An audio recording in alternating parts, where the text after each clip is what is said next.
Welcome to London Property News Bulletin. Every week, we break down the key headlines and the wider news that could influence the market, keeping you informed and confident in your decisions. Here is what you need to know this week.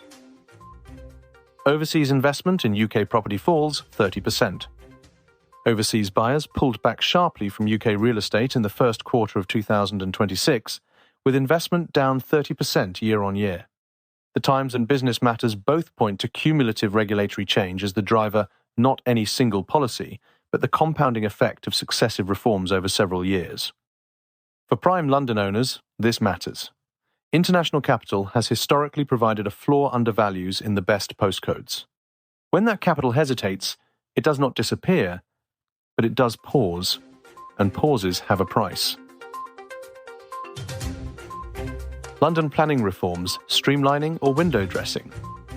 The government announced reforms this week designed to make the planning process clearer and easier to navigate for developers and councils. The stated ambition is a step change in home building output. Prime London owners have heard this before. Planning complexity has constrained new supply for decades, and every reform cycle promises more than it delivers.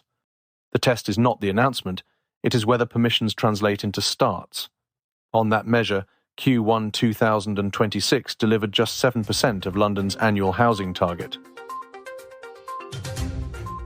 Property rich, pension poor, the generation that believed the story. A wave of commentary this week identifies Gen X as the generation most exposed to a familiar trap: wealth concentrated in property, pensions underfunded, retirement closer than the plan assumed.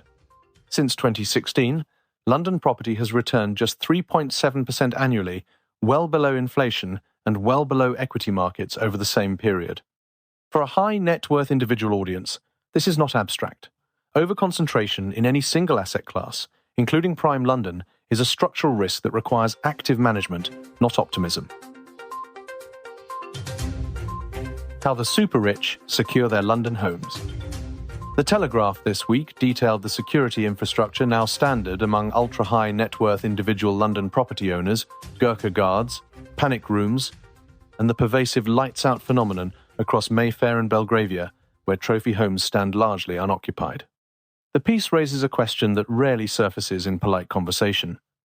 Does absentee ownership in prime central London distort the market for those who actually intend to live there? 30 years in this market suggests the answer is yes, and that the distortion runs deeper than any single neighbourhood. Pensions and IHT, less than a year to act.